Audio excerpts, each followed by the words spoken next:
Halo Sobat PPATK, selamat bergabung di Jumatan.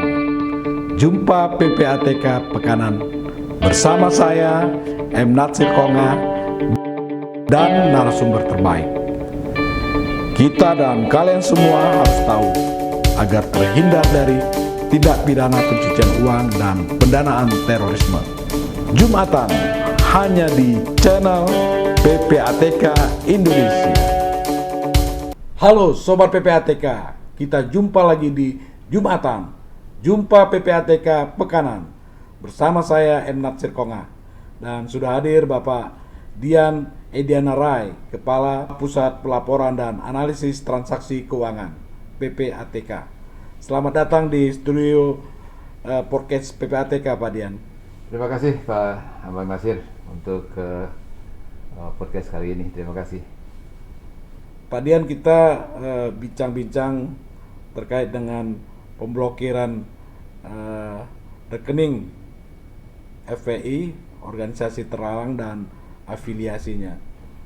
Nah, ketika PPATK memblokir rekening ini, itu luar biasa Pak, hujatan ataupun pro kontra yang terjadi terhadap masyarakat.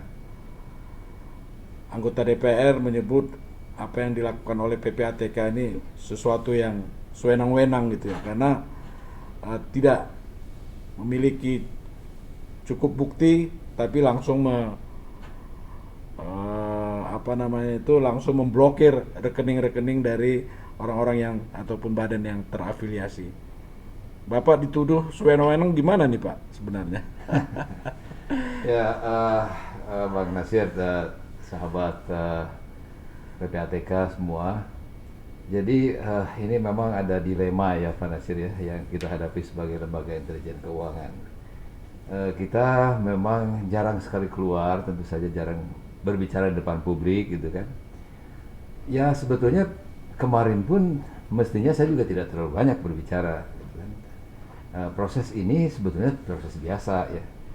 Pekerjaan PPATK salah satunya mungkin jangan-jangan tiap hari nih kita tuh melakukan penghentian sementara, atau dalam bahasa umum kita sebut sebagai memblokir sementara.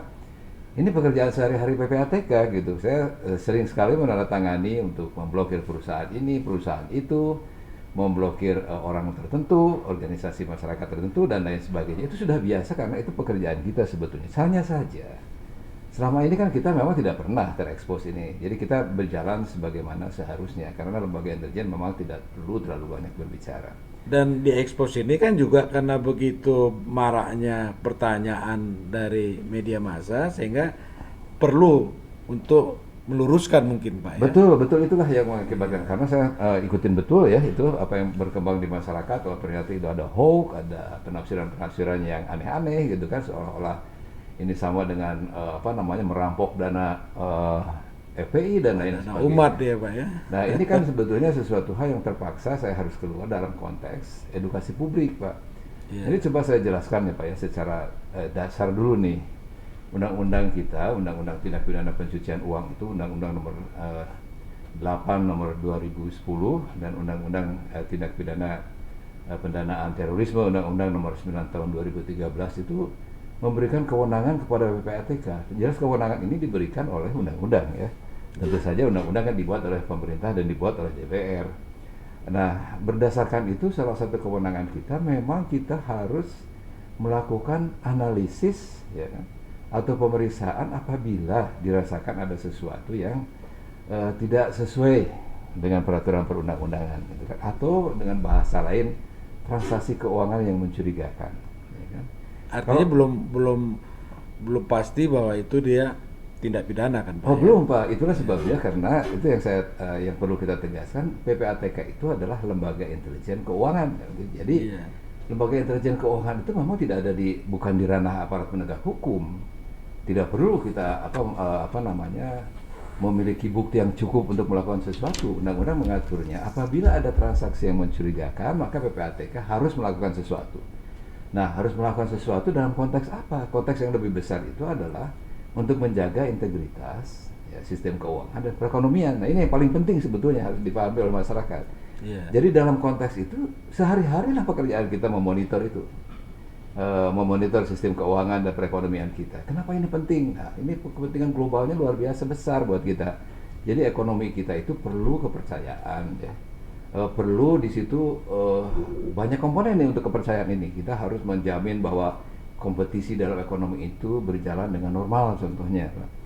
Yang dimaksud dengan normal tentu saja tidak ada misalnya penjahat ikut bisnis dengan segala macam uang-uangnya yang aneh-aneh dari berbagai sumber, misalnya dari narkoba, dari korupsi dan macam-macam itu. Nah, kita tidak mau begitu kan. Jadi ekonomi itu harus bisa dikatakan fair gitu. Bukan sesuatu tindak kejahatan terus kemudian ikut bermain modal kejahatan dipakai bermain ekonomi. Yang kedua tentu saja kita juga ingin melihat memastikan bahwa tidak ruang gerak para penjahat ekonomi ini betul-betul bisa dibatasi untuk tidak menggunakan sistem keuangan kita, gitu kan. Nah, kejahatan ekonomi yang dimaksud oleh PPATK berdasarkan undang-undang PPATK itu ada banyak, Pak, banyak. Jadi itu ada korupsi, ada narkoba, gitu. Kemudian juga ada yang fraud, illegal logging, illegal fishing, segala macam termasuk tindak pidana terkait dengan pendanaan terorisme. Itu salah satu begitu banyak sebetulnya, lebih dari 26 tindak pidana. Oleh karena itu ini yang perlu di masyarakat pahami betul bahwa tugas ini memang tidak memerlukan ada pembuktian yang cukup, karena kita bukan law enforcer namanya, bukan penegak hukum. Ya, semua berdasarkan tugas-tugas tadi kita bisa melakukan macam-macam. Memang di undang-undang itu banyak, saya kira kita tidak bisa bahas hari ini. Tetapi di situ jelas kita bisa menghentikan transaksi untuk sementara, kita bisa melakukan pemeriksaan, bahkan kita bisa merekomendasikan penyadapan dan lain sebagainya. Ada itu semua di undang-undang. Nah, ini untuk memastikan bahwa sistem keuangan dan perekonomian kita itu bebas dari segala macam. Nah, dari mana informasi PPATK nih? Informasi yang dimaksud itu adalah bisa datang dari mana saja, sebetulnya datang dari masyarakat, datang dari pemerintah, ya kan, terus datang dari siapa saja, dari anggota DPR, bisa dari bank dan lain macam-macam. Nah, untuk misalnya begini, kemarin itu pemerintah ngambil keputusan melalui SKB lembaga dan kementerian terkait itu bahwa FPI itu dibubarkan, ya tidak boleh melakukan segala kegiatannya, kan gitu. Tentu PPATK berkewajiban membaca, tentu saja membaca dengan baik dan melakukan langkah-langkah sesuai dengan kewenangannya. Nih, kalau ada sesuatu lembaga diputuskan untuk dilarang beroperasi, tidak boleh melakukan kegiatan apapun, salah satu komponen yang penting dari suatu organisasi itu adalah uang. Iya. Ya kan, uang itulah yang sebetulnya menjadi tugas PPATK untuk memastikan apakah ada nggak nih. Di samping tentu saja pertimbangan-pertimbangan yang sudah dikemukakan dalam SKB itu, apakah ada nggak nih uang yang mereka pergunakan itu dipakai untuk hal-hal yang tidak sesuai dengan peraturan perundang-undangan. Nah, uang ini di mana? Tetap yang namanya uang ya tetap ada di situ, nggak akan hilang sama sekali itu. Tetap di bank itu. Tetap ada di bank, tidak kemana-mana. Jadi jangan khawatir kemudian uangnya itu jadi hilang, ada yang ngambil dan lain sebagainya. Nggak mungkin, karena kita betul-betul bekerja berdasarkan peraturan perundang-undangan. Ini tidak ada tidak ada PPATK itu tidak punya interest tertentu lah, misalnya apakah punya interest politik, punya apa, tidak.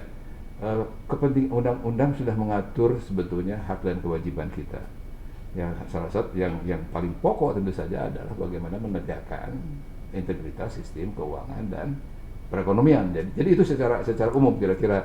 Jadi cara membacanya begitu. Siapapun yang melakukan, ini kebetulan FPI itu kan high profile. Iya. Ya kan, padahal ya kita yang organisasi yang lebih kecil pernah kita lakukan begitu, korporasi pernah kita lakukan begitu, orang juga banyak sekali yang pernah kita lakukan begitu. Jadi ini prosedur kerja normal dari lembaga intelijen keuangan. Ya, ini Pak, ini yang perlu Pak Dian pastikan memang. Karena di masyarakat itu kok seolah-olah hanya FPI, padahal tadi Bapak udah cerita ya. Banyak juga organisasi terlarang yang sebelumnya juga diapakan oleh pemerintah, PPATK juga melakukan hal yang sama. Seberapa lama nih Pak Dian di dalam membekukan rekening itu, dalam arti sampai sejumlah apa gitu Nah, terakhir kan kemarin tuh ada 60 rekening. Iya. Apa ada target sampai 100 sampai 200 betul gimana tuh? Oh iya, Mekanismenya. tentu PPATK Pak Natsir dalam hal ini kita bekerja profesional ya. Iya, Kita iya. tidak mencari-cari istilahnya. Kita betul-betul aja secara faktual melihat berapa rekening yang dimiliki oleh suatu organisasi, dalam hal ini FPI misalnya kan. Berapa yang terkait, itu hanya kita periksa seluruhnya supaya memastikan ini. Memastikan saja bahwa segala macam transaksi itu tentu saja sesuai dengan maksudnya sesuai dengan peraturan perundang-undangan gitu, dilakukan begitu. Nah, jadi ini proses ini adalah proses normal ya, yang harus dilakukan oleh PPATK ketika dinyatakan suatu organisasi misalnya tidak boleh melakukan kegiatan gitu kan. Ya organisasinya macam-macam, bisa apa aja gitu. Ini kebetulan FPI yang sedang high profile sekarang. Nah, berapa lama undang-undang sudah mengatur ya, sebetulnya sudah mengatur bahwa kita akan untuk tahap pertama misalnya kita bisa secara total maksimal adalah 20 hari. Ya kan? Masa pemblokiran masa pemblokiran yang maksudnya 20 hari, karena nanti di luar itu adalah semua hasil analisis dan pemeriksaan kita ini kemudian kita akan serahkan kepada aparat penegak hukum. Dalam konteks ini yang paling relevan tentu saja adalah Kepolisian Negara Republik Indonesia. Nah, di sanalah nanti polisi akan melihat secara secara lebih lengkap. Kan suatu organisasi itu kan terdiri dari manusianya, gitu kan, terdiri juga uangnya, gitu. Nah, nanti polisi itu akan bisa melihat adalah keterkaitan adalah antara uang dengan manusianya dan lain sebagainya. Sehingga sebagai aparat penegak hukum, polisi akan punya gambaran yang clear, Pak. Karena polisi itu kan aparat penegak hukum, jadi Punya melakukan segala sesuatu itu harus penyidikan. ada harus ada bukti permulaan yang cukup, istilah bahasa hukumnya itu aparat penegak hukum harus begitu. Nah, kita tidak seperti itu. Nah, itu kira-kira sebenarnya untuk menjawab pertanyaan Pak Natsir tadi. Iya, Ya. betul Pak Dian. Jadi itu tadi ya, masyarakat tuh seolah-olah ditakuti gitu. Nah, kemudian Pak Dian, hasilnya itu tadi kalau dia terbukti itu ada punya indikasi bahwa itu merupakan uang hasil kejahatan ataupun apa, itu disita atau kepada negara atau seperti apa prosesnya Pak? Ya, itu sudah proses penegakan hukum, Mas. Nanti itu kita akan serahkan ke polisi. Polisi akan melakukan langkah-langkah. Tentu saja apabila ternyata ada hal-hal tertentu yang melanggar peraturan perundang-undangan contohnya, kan itu adalah di bagian dari law enforcer. Jadi penegak hukum itu yang akan melakukan itu. PPATK nanti terakhir itu hanya menyimpulkan, kemudian merekomendasikan kepada aparat penegak hukum mengenai hasil analisis dan pemeriksaannya. Dari 20 hari itu Pak Dian, ya, ada nggak kesempatan bagi para pihak, misalkan, loh, saya hanya menyumbang untuk duafa misalnya gitu ya, artinya saya juga punya hasil yang sah dan jelas gitu. Ada nggak kesempatan itu untuk mereka declare ataupun menyampaikan bukti segala macam agar rekeningnya dibuka kembali? Oh, bisa. Selama proses 20 hari selama 20 hari itu bisa dilakukan, Pak. Hanya saja mungkin pembatasannya gitu. Jadi kalau sebelum 20 hari itu kemungkinan besar adalah ada kendala sedikit, walaupun ada keberatan kepada kita tidak begitu cepat bisa melepas.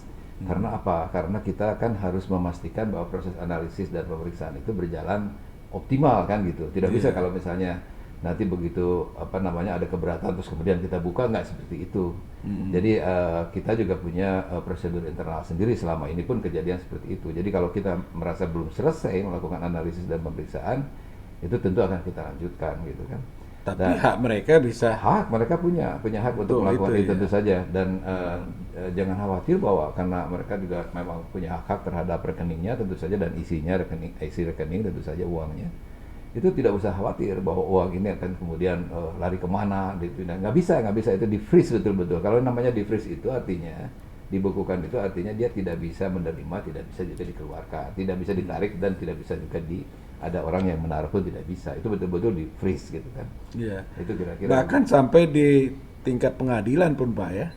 Artinya dia sudah terindikasi kuat misalnya ya, tersangka punya harta ataupun uang di Iya. sebuah rekening, itu di hadapan hakim dia juga punya hak untuk Iya.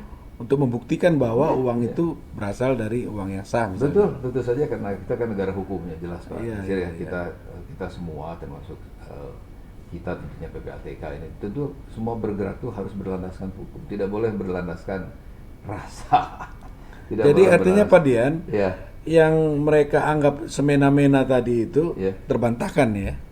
nah iya, memang ini yang tadi saya bilang Pak Nasir ya. Kalau karena kita itu kan biasanya silent, biasanya diam tidak Iya, berbicara. iya. Tetapi kan kita juga tidak bisa membiarkan kalau misalnya masyarakat sudah ada apa namanya penafsiran yang liar, uang ini seolah-olah dirampok gitu ya.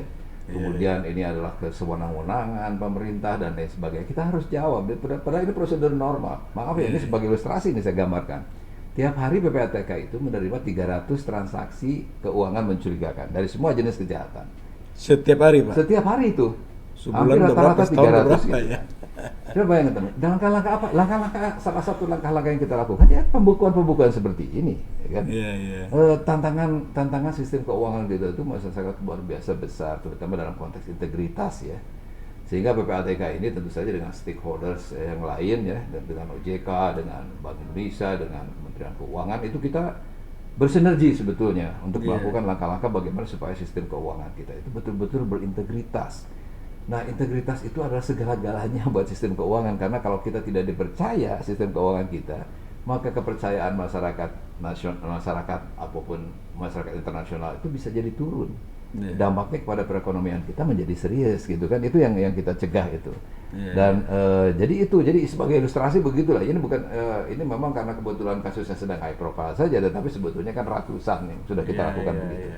Jadi buat para penyumbang yang misalnya itu untuk duafa tadi disebutkan, kalau bersih kenapa harus risih? Betul sekali, betul sekali Pak. Jadi Betul. jangan sampai mengganggu psikologi dan lain-lain Pak ya, menimbulkan Pak. keresahan. Nggak perlu begitu. Saya yakin kan masyarakat kita itu memang kan apa istilahnya tuh sangat generous ya, murah hati dan tentu menghargai nilai-nilai yang terkait dengan apa namanya ibadah, yang terkait dengan apa ya, bantuan-bantuan itu buat masyarakat kita kan sesuatu hal yang umum ya Pak dilakukan. Karena Tetapi bagian memang- dari ibadah ya Pak. Betul. Tapi memang situasi kita nih, ya Pak Nasir ya, sahabat PPATK semua, ada sesuatu hal atau kondisi. Kondisi ini bukan kondisi sekarang saja. Ini kondisi sudah berlangsung mungkin ada sekitar mungkin 10 tahun ya, sehingga pemerintah pun harus mengeluarkan peraturan mengenai terkait dengan kegiatan yang dilakukan oleh NPO, non-profit organization atau ormas dalam pengertian ini. Nah, sebetulnya di dalam konteks peraturan ini clear Pak, bahwa kalau orang mau menyumbang itu harus tahu siapa yang disumbang, ya kan? Kalau kita mau menerima sumbangan dari orang lain harus tahu siapa yang menyumbang kepada kita, gitu kan? Nah, selama tidak ada yang salah dengan organisasi yang kita sumbang, gitu kan? Selama tidak ada yang salah dengan organisasi yang memberi kepada kita, tentu tidak ada masalah. Tetapi menjadi masalah ketika ada kita menyumbang sesuatu, kemudian lembaga ini kemudian ternyata berafiliasi dengan katakanlah lembaga yang terkait dengan terorisme misalnya, ya kan? Nah ini jelas tidak boleh ini. Orang harus tahu betul gitu kan. Kita kan jelas-jelas bahwa yang namanya terorisme itu adalah musuh kemanusiaan, ya. Musuh semua negara di dunia ini. Dan ini kesepakatan di PBB, kesepakatan di setiap negara adalah kita harus membasmi terorisme. Nah, oleh karena itu salah satu alat yang paling penting di dalam membasmi terorisme adalah tidak memberikan uang, tidak memberikan dana. Karena mereka kan kalau tidak ada dana, tidak ada uang, juga tidak akan banyak bisa berbuat. Misalnya membuat bom kan perlu uang, misalnya kan. Macam-macam itu seperti itu. Dan ini sudah merupakan gerakan internasional. Jadi kalau mau menyumbang itu tentu saja baik gitu kan. Itu yang paling penting itu adalah tahu siapa yang kita sumbang. Kemudian kalau kita menerima sumbangan tahu siapa yang menerima kepada kita. Nah itu kalau ketidaktahuan itu bisa menimbulkan masalah. Itu aja gitu kan. Jadi bisa menimbulkan masalah. Dan ini saya kira bagian dari edukasi publik adalah menyatakan bahwa ya situasi kita secara global memang sekarang begitu, Pak. Kita harus waspada terhadap berbagai kemungkinan gitu, terhadap apa namanya ya termasuk diantaranya antara lain adalah terkait dengan terorisme ini. Sobat PPATK, ada clue yang menarik yang disampaikan oleh Pak Dian. Kalau Anda sebagai NPO tadi, non-profit organization, ataupun buka LSM, atau ada yang kabarnya mau buat lagi organisasi baru, penting dicatat apa yang disampaikan tadi, bahwa kenali siapa yang pemberi dana dan dari mana dana itu diperoleh.